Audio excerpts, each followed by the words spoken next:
ఓ లాయర్తో మాట్లాడుతుంటే, అవును కదండి రాంబాబు గారు, 16 చేస్తే బాగుంటుంది కదా, ఎందుకంటే 10 మంది దోషుల్ని వదిలిపెట్టచ్చు కానీ నిర్దోషిని శిక్షించకూడదు కదా, అందుకని కొన్ని ఉదాహరణలు తీసుకుని లా కమిషన్ కూడా దీని మీద విచారిస్తోంది అన్నారు. నేనన్నాను, ఒక్క నిర్దోషిని వదిలిపెట్టేందుకు అమాయకులైన కోట్లాది మందిని పిల్లల్ని ఈ యొక్క చట్టానికి మీరు ఎక్స్పోజ్ చేస్తున్నారని మీరు అనుకోవట్లేదా? వాళ్ళని తెరపైకి తెస్తున్నారని మీరు అనుకోవట్లేదా? ఇవాళ ఏదో గుట్టు చప్పుడు కాకుండా ఎక్కడో తప్పించుకునేదో చేస్తున్నారు పిల్లలు, రేపు పొద్దున పిల్లలు ఇంటికి పట్టుకొస్తే మనం ఏం చేస్తాము అని ఒక మాట అడిగాను నేను. మిత్రులారా, సత్యభాషానికి మీ అందరికీ స్వాగతం. నేను మీ రాంబాబు చెరువు. ఈ వీడియో చూడండి. ఇది 25 జూలై ఒక సంపాదకీయం Times of India. As usual పంచమక్కాలు దేశానికి ద్రోహం, ధర్మానికి ద్రోహం చేసే విధంగా ఈ ఆర్టికల్స్ అని పబ్లిష్ చేస్తూ ఉంటారు. ఈ వీడియో మీరు చూడండి, చూసిన తర్వాత మనం తదుపరి చర్చ చేసుకుందాం. జూలై 25 టైమ్స్ ఆఫ్ ఇండియా శుక్రవారం పేపర్ ఇది. నాట్ 18, 18 కాదు. ఎందుకు 18 కాదు? పాస్కో కేసు ప్రకారం 18 ఏళ్ల లోపు వాళ్ళని కనుక లైంగికంగా వ్యవహరిస్తే కనుక వాళ్ళని పోస్కో చట్టం కింద 3 నుంచి 20 ఏళ్ల పాటు జైల్లో పెట్టచ్చు. అందుకని సుప్రీంకోర్టు ఏమడిగిందంటే 16 ఏళ్ళు చేయవచ్చు కదా దీనని గవర్నమెంట్ ఆఫ్ ఇండియాని అడిగింది. ఈ చట్టం 1975లో 16 నుంచి 18 ఏళ్ళు చేయడం జరిగింది గవర్నమెంట్ ఆఫ్ ఇండియా ద్వారా. ఆ గవర్నమెంట్ ఆఫ్ ఇండియా ఒప్పుకోలేదు అని దీన్ని కొంచెం తిరస్కార భావంతో వీళ్ళు మాట్లాడుతున్నారు. దీనికి 2ో 3ో ఎగ్జాంపుల్ చెబుతున్నారు. 40 ఏళ్ళ ఆవిడ 16 ఏళ్ల పిల్లాడితోటి వెళ్ళిపోయి వాడితోటి సెక్స్ లైంగిక సంబంధం పెట్టుకుని పిల్లల్ని కంది కాబట్టి వాళ్ళకి బెయిల్ ఇవ్వటం. అలాగే సూరత్లో 23 ఏళ్ళ ఒక టీచరు 13 ఏళ్ల పిల్లాడితోటి వెళ్ళిపోతే 20 వారాల ప్రెగ్నెంట్ అంటే గర్భవతిగా ఉంది కాబట్టి ఆవిడ కోర్టు ఇచ్చారు. అలాగే రొబెక్కా జాయినీస్ అని 30 ఏళ్ల యుఎస్ టీచరు ఒక పిల్లాడితోటి 15 ఏళ్ల పిల్లాడితోటి లైంగిక సంబంధం పెట్టుకుంది.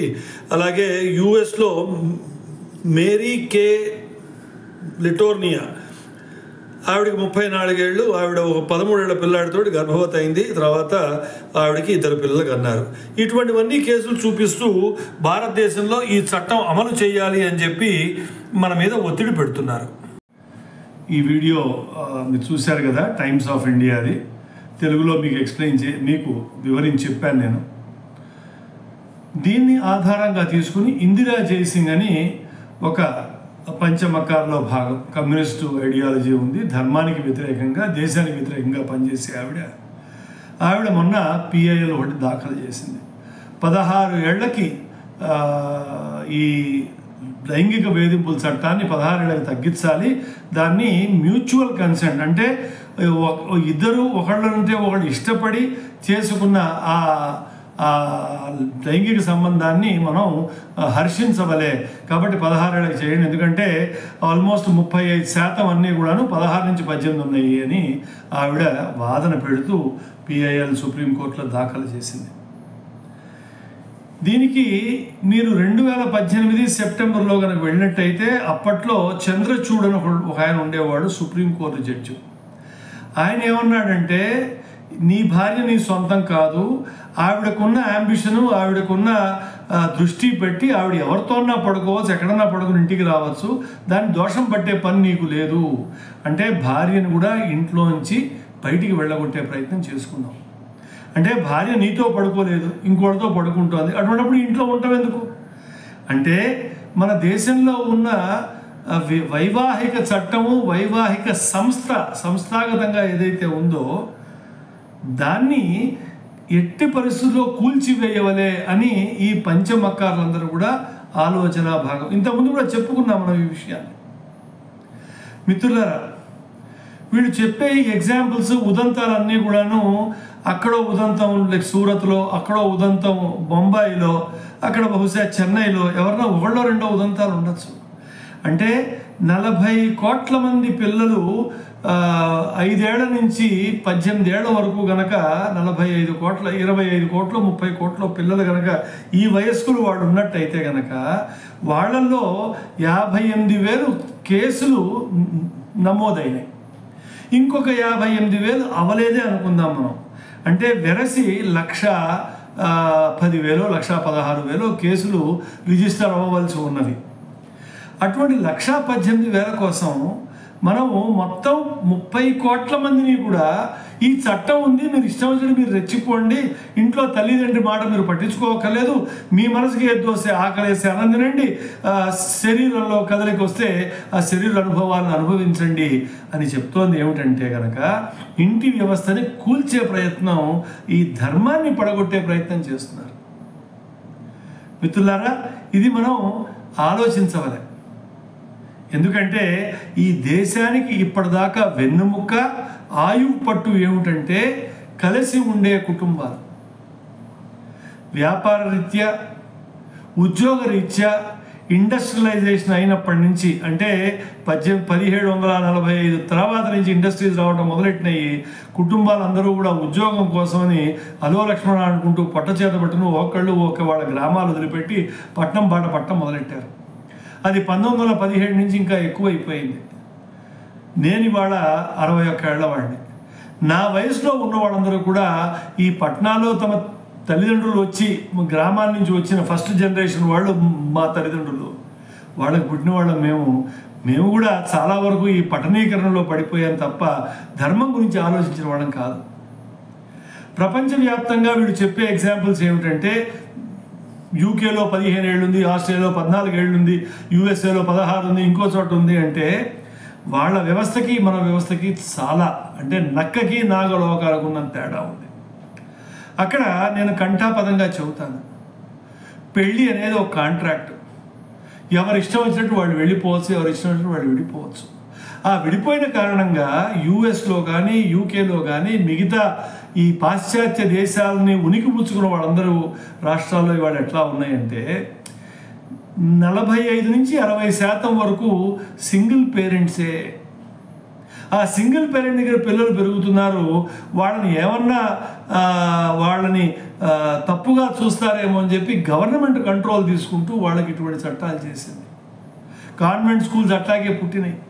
పిల్లల్ని వద్దు వదిలిపెట్టిన వాళ్ళందరినీ కూడా గవర్నమెంట్ తీసుకెళ్ళి చర్చిల ద్వారా చదువు చెప్పించడాన్ని కాన్వెంట్ ఎడ్యుకేషన్ అంటారు.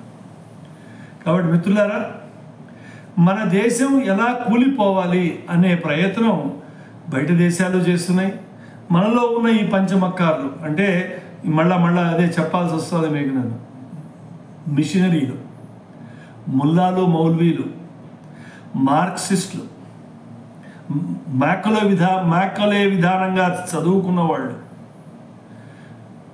డబ్బిచ్చి వ్యాసాలు రాయించే పెయిడ్ మీడియా వాళ్ళు, వీళ్ళకు తోడు మా మిత్రుడు చెప్పాడు, మౌనంగా ఉన్న హిందువులుగా బతుకుతూ సెక్యులర్గా ఒక ముఖోట, అంటే ఒక మాస్క్ వేసుకుని బతుకుతున్న హిందువులు, ఈ 7 కూడా మన దేశాన్ని చెడగొడుతున్నారు.